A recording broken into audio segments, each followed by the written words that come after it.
Yeah. Walkman is back after weeks and weeks. Back with a good one, though. Um,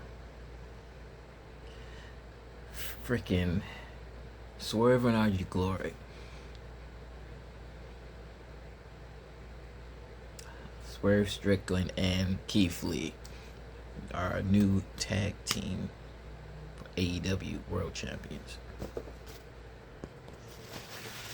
Personally, I like. By the way, this is Dynamite recap for July 13th, 2022. This is the morning at this show happened last night. This is the morning after. So this is how I usually did it. I'm trying to get better. I'm gonna get better at it. I'm trying to get back in the swing of things. Same background, new face. So yeah. So there's a whole nother story up if you I'll go into that at a different time. But I was genuinely shocked. This was the night one of Fighter Fest. I'll give you a quick recap of everything. But yeah, it was the Young Bucks won it from Luchasaurus and Jungle Boy, Jurassic Express. They won it. They won it from them. Back at I believe Double or Nothing. And I don't mind this, and I don't think it's a hot potato or nothing. See, I understand. Listen, everything that Tony Khan does is for two reasons. Whether it's like long term booking, he has something even better in store for us in the long run, or it's leading somewhere. That's my point. It isn't just some hot shot, just a hot shot. We already knew Swerve and Keith are champions on their own. Let alone if they're actually teaming together. There's still some sort of divide there. I hope they don't hot shot it. I hope they have the belts, even if it's just for 3 months. That would be good. But I like stuff like this. It makes it not such a foregone conclusion. Everybody thought it was like, all right, they're leading to Young Bucks versus FTR. Hell, this still can happen. FTR has 3 belts, even though they're going to defend it against the Briscoe brothers again at Death Before Dishonor about in less than 2 weeks. They still have the AAA, they have RH, AAA, and and let's see. Oh, and the New Japan titles. They have 3 belts, so they could still. Young Bucks might challenge them for one of them. That's also a possibility. Hell, we can just have a match just to have a match. They only fought. What is it? One time in the three well, FTR has been there for about 2 years now. But in the 3 years plus since the inception of this company, they only fought, if I remember right, once. Now and it's been a long. I'm in. Like I said, it's easy to shit. It's so easy, and they make it easy for this shit on WWE, and that's Vince McMahon's fault. They got talent up. Well, they had talent up their ass. They got some talent. They got rid of damn near 100 people within the last two years and some change. But anyway, let me focus on those are my faults on it. I don't think it's a hot shot. I don't think it's a they just did it just to do it. It's going to lead somewhere. And like I said, the Young Bucks can go ahead and challenge for one of the other 3 belts that hell, even if let's say the Briscoes win the RH, they might be good. Tony Khan owns ROH, and he might get his own platform, his own streaming service. He might want to keep the Briscoes on. Briscoes has popped up on NWA. They're gonna I forgot who they're gonna probably fight, but I forgot who's the tag team champions over there. But yeah, they're gonna down the line. They popped up on there on commentary. I try to keep up with that. That product is old school. I like old school stuff, and they do have some good wrestling over there. I mean, it's not on the same level AEW or even WWE or even Impact, but they have good wrestlers. Have good characters. You can get invested in it. It throws you off. I'm going on a little tangent here, but it throws you off when you're so used to the the the the the the, the, uh, the glitz and glamour of the theme songs. Like even like your local show, they have somebody playing some song playing over the PA system, even if it's just their favorite rock song they might have. I mean, they have some sort of intro music. If those are off, when you just have to see the announcer, but it's fine. It gets the job done, and I don't fault anybody for going to NWA. It's old school. If like Taya Valkyrie, I didn't know this. No, not Taya Valkyrie. The one is married to Grisham. I'm sorry to put it like that. She was the women's champion over there. She has. When you work for Impact, you probably only work literally maybe 2 to 3 times out of the month. They do a lot of their tapings within a 2-day period for like the whole month, and I have no idea what to get paid. But if you're getting paid, let's say they're giving you, I honestly don't know. But my point is, you're working really only 2 to 3 days out of the month, and say they're giving you $4 grand out of that month for $2 grand. I mean, yeah, I can see all right people eat, and which you're on TV, you are on TV weekly, or at least bi-weekly, or however, whether you have a storyline. I get why somebody would like that schedule. I mean, sometimes just because you're on TV all the time, doesn't mean you like all that fucking traveling. I mean, and even if you don't have kids, that traveling can get to you. I mean, and I don't know personally. I'm going by what people. I can just only go by the little bit of vacation time I have taken and a little bit of road trips I have taken in my life.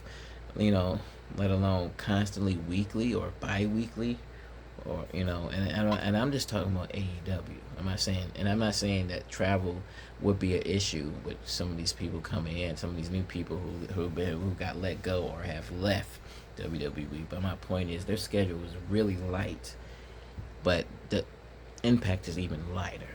So I don't fault for anybody like, oh yeah, you know what, I'm gonna come over here, I'm gonna go over here, and then I'm gonna be able to do this and do this and that.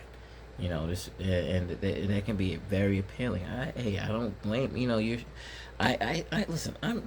I'm still irritated, like, because Impact they have so many good wrestlers. And one was not just the wrestlers. The divisions are divisions. There's solid tag teams there. There's solid women there. There's enough women for actual women's division. You can't say that about fucking SmackDown, fucking NXT or Raw. And I know that they're all the same under WWE, but you talking about they actually had separate, like the women's championship. I just heard he might probably scrap it. Like since Naomi, and I wish I had time to really go into it when it happened. Right when it happened, we really is about to be 2 months since Naomi and Sasha walked out. And they said they were gonna hold a tournament of what, three fucking women. Even if they paired everybody up, there still wouldn't be enough for an actual tournament. A tournament has to be at least 8 people, at least, and for it to be an actual tournament. Was it a tournament of 4? The fuck, even 6 I couldn't even see 6 working. You need at least 8, really ideally 16, but yeah. But most tournaments, if you're actually going by how it usually goes, like we're going like the Cruiserweight Championship, like that was 30. If I remember right, that was 32 men. We shrank it all down. That was a great tournament. I mean, this is stuff like that. I wouldn't mind watching again, but stuff like that is the reason why I wouldn't mind still having a WWE network, but I gave it up. And that wasn't under protest. I was just out of frustration. But anyway, I'm going off. That's just my opening thoughts on Keith Lee and Swerve Strickland. So it's like I said, it's the first night of Fyter Fest. All right, we opened up with let me see. Okay, so open up with Wardlow, his first defense of the TNT championship, and it's versus Orange Cassidy. Orange Cassidy has, this is a statistic, he has had more wins. Him and Wardlow had more wins without actually holding a championship. And he was in a triple threat match. Orange Cassidy was. It was against Pac and Kenny Omega when he held it, if I remember correctly. That was the rare 3-way that they had with the title. But was it Omega? It was either Omega or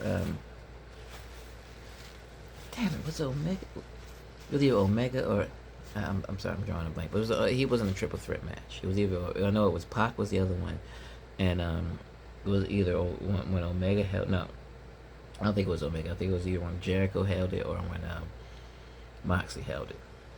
But they haven't had many world champions. It could only be a choice of 4. It's only been 4 so far. So this match was good. It's freaking Orange Cassidy.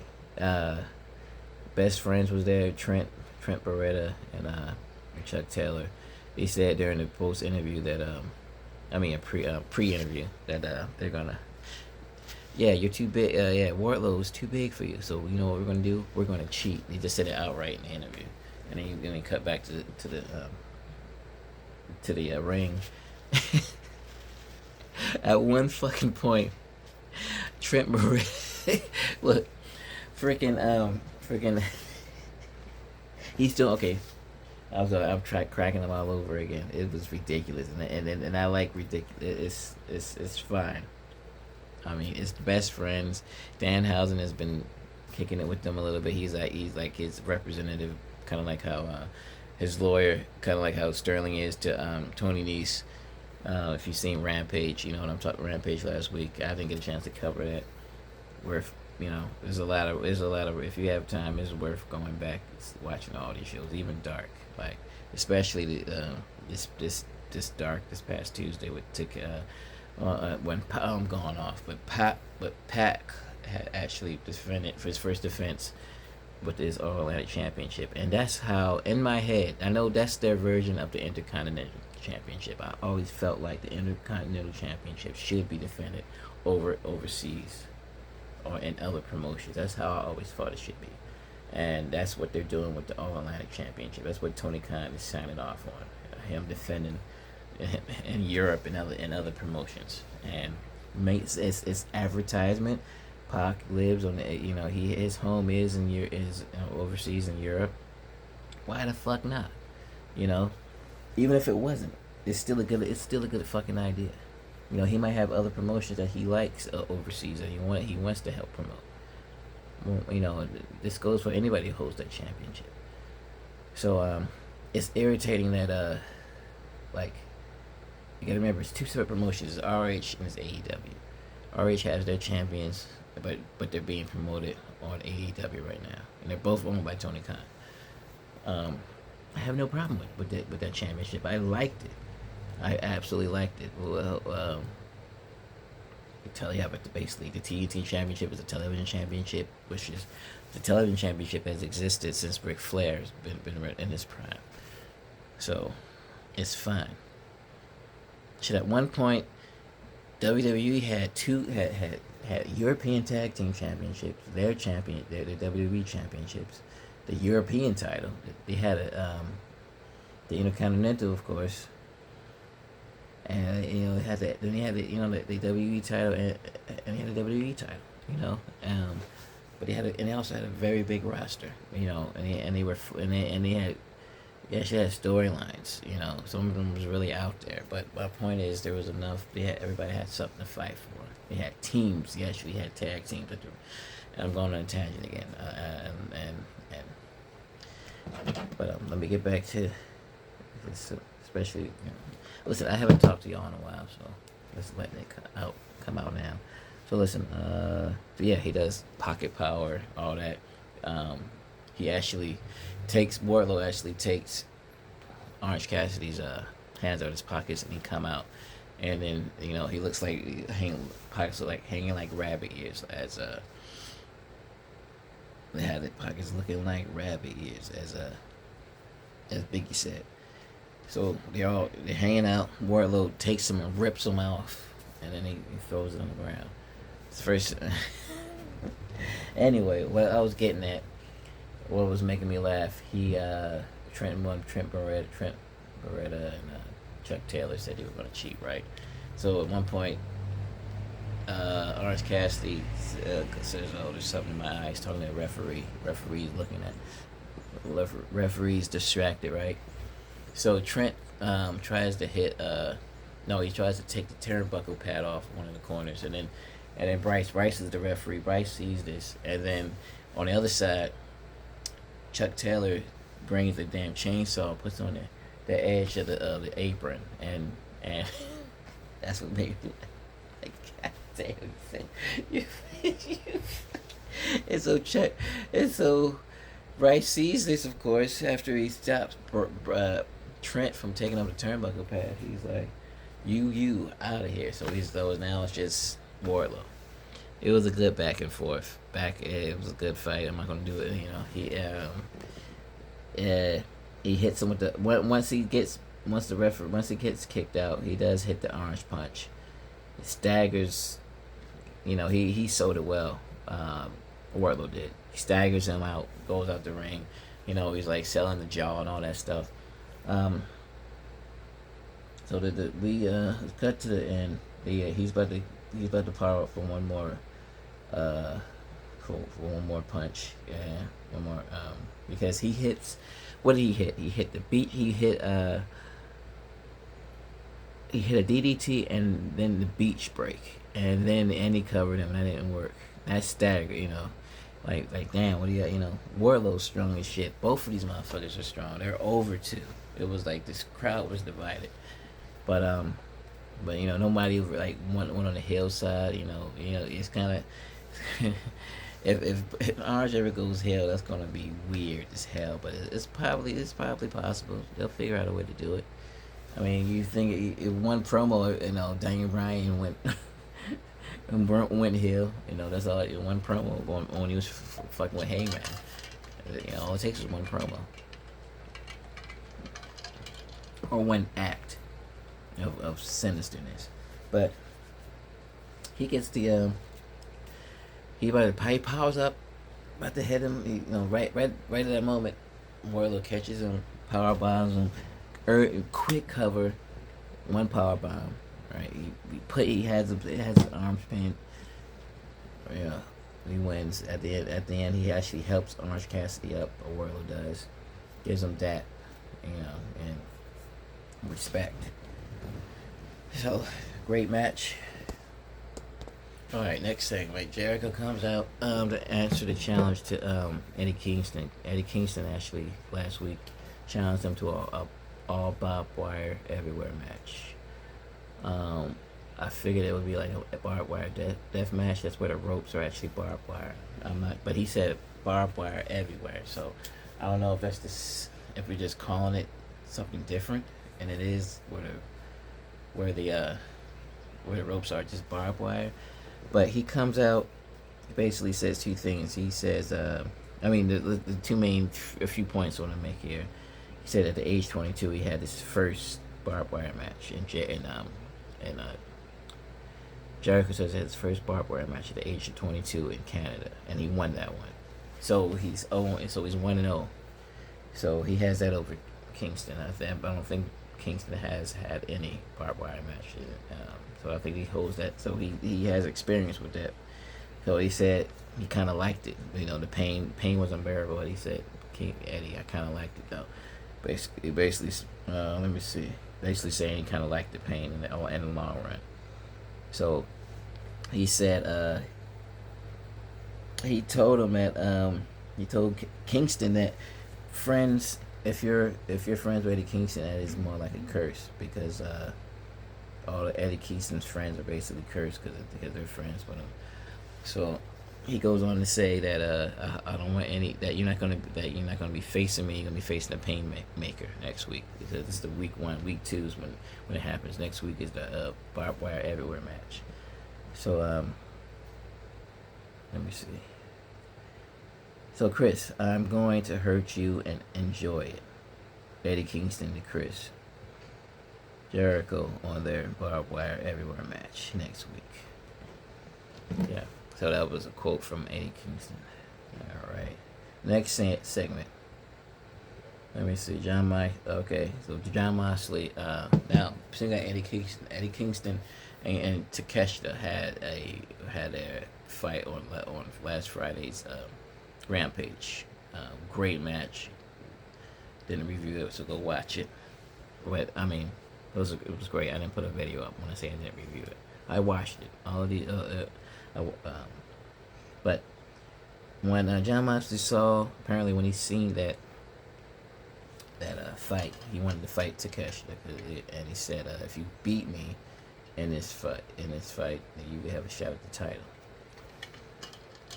It's a great match. It was a few very believable. When you see a match, you want to make it believable that the other person can win. And there was a few times where I was shocked, like, how the fuck he hasn't cut a promo yet, but just all his ring work. Same thing with Yuta. Yuta hadn't cut any. He probably cut a couple of promos, maybe two. Nothing bad, nothing really special either. But it was his in-ring work. It was those matches with Moxley, with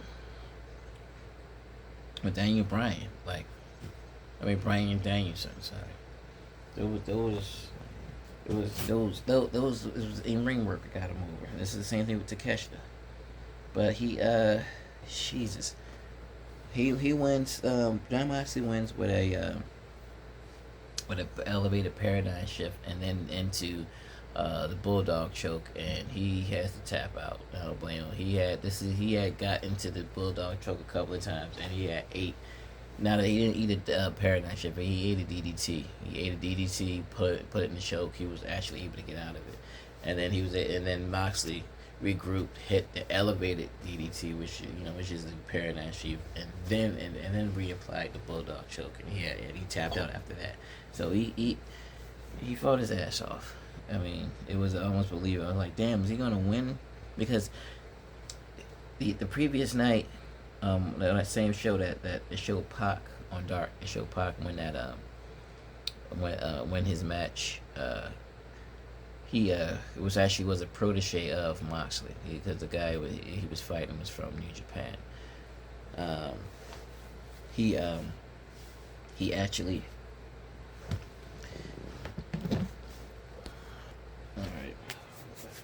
Let's just move on. Christian Cage came out with Luchasaurus, the new Luchasaurus. If you don't know, he has a black mask now instead of a green mask. He was always good, Luchasaurus. I like the fact that it's amazing how, I remember Christian when Christian and Edge first turned. But this Christian is a whole new level of asshole. I mean,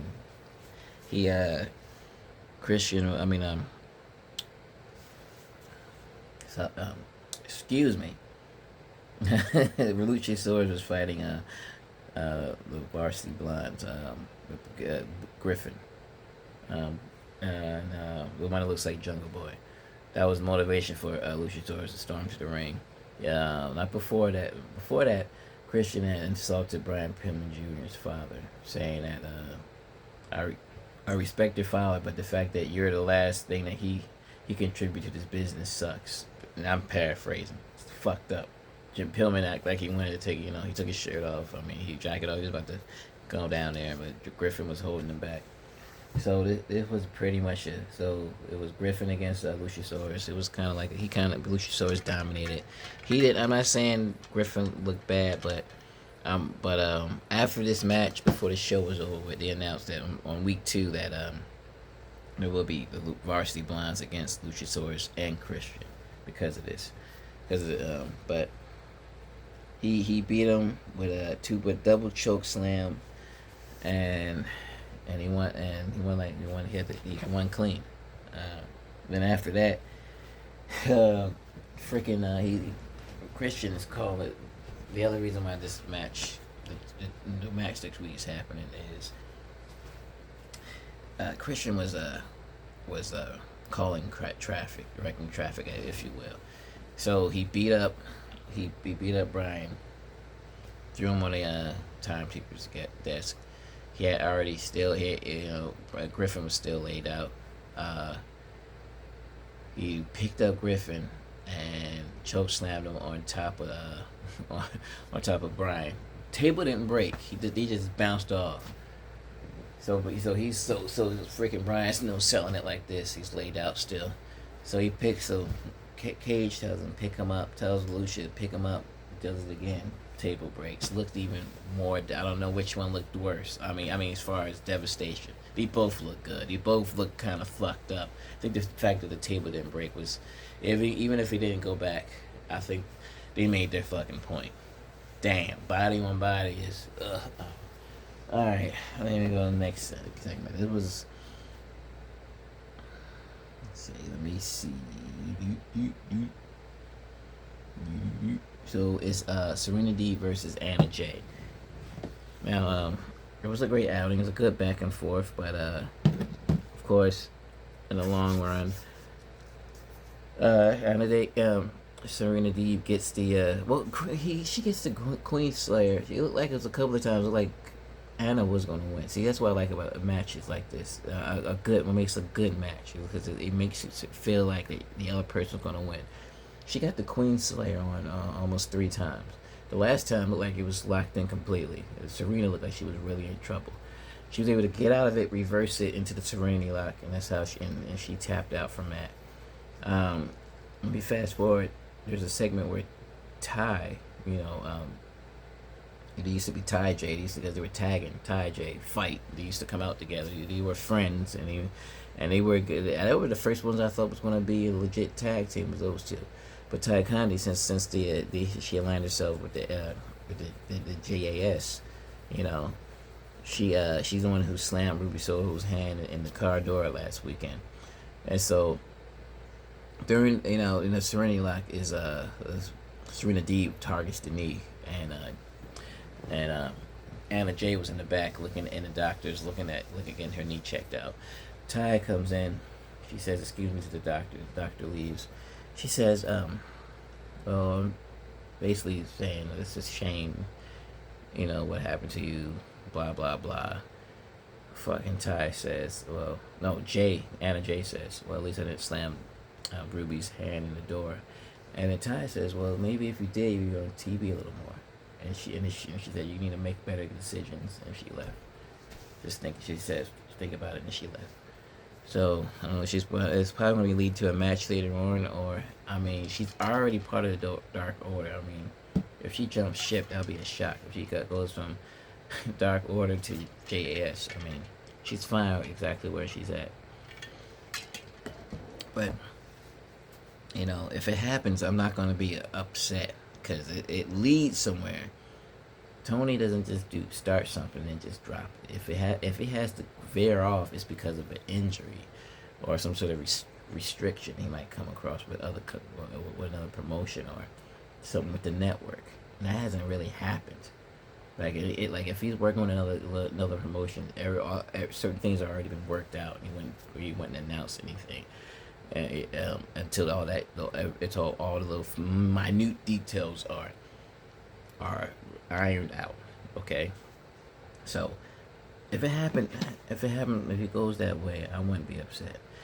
Now, like I said, the main event, I can't do it justice. There was a couple of times where I'm like, wow, they made it, because it was a tag team triple threat. By the way, in case you don't know, it wasn't just Swerve and the Young Bucks. Swerve in our glory, Young Bucks. It was Team Taz, which was Ricky Starks and Powerhouse Hobbs.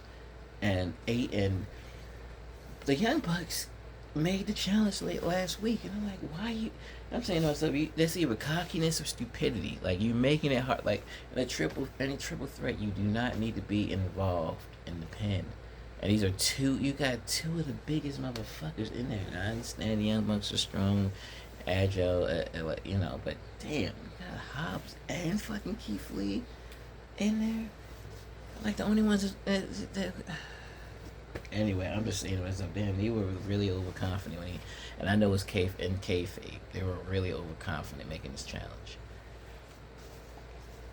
And I thought it was, like I said at the beginning, I thought it was a foregone conclusion, but I'm not mad at it. I'm not. It was a nice surprise. It was a I mean, they turned it up. Like, right, everybody in there did their shit. Everybody. And when you can make, and not only did they make you believe somebody that the Young Bucks were going to lose, they actually lost. And that's what, and I'm like, I'm fine with that. I mean, this is a special. This is like somewhat of a TV pay-per-view, if you will. When they do the Fighter Fest, the winners is coming. The Road Rager, they try to they make it a special thing. They make something happen. They can, if they can, and try not to force it. But if it's something special can happen, it makes something special happen. And this was something special. I enjoyed it. So congratulations to Keith Lee, Swerve. I hope they have a good 2-month run with it. I'll be happy with 2 months. I mean, if something comes up, it'd be nice. I think holding a belt when you got a freaking bunch of fucking, like, the best tag team division right now, and it's in AEW. You got all that talent, like, and you don't think it's gonna be? It can't get lost in probably about 3 months or so. I mean, why the fuck not? I think a good 3-month run, and that way they're getting used. Have them defend that belt.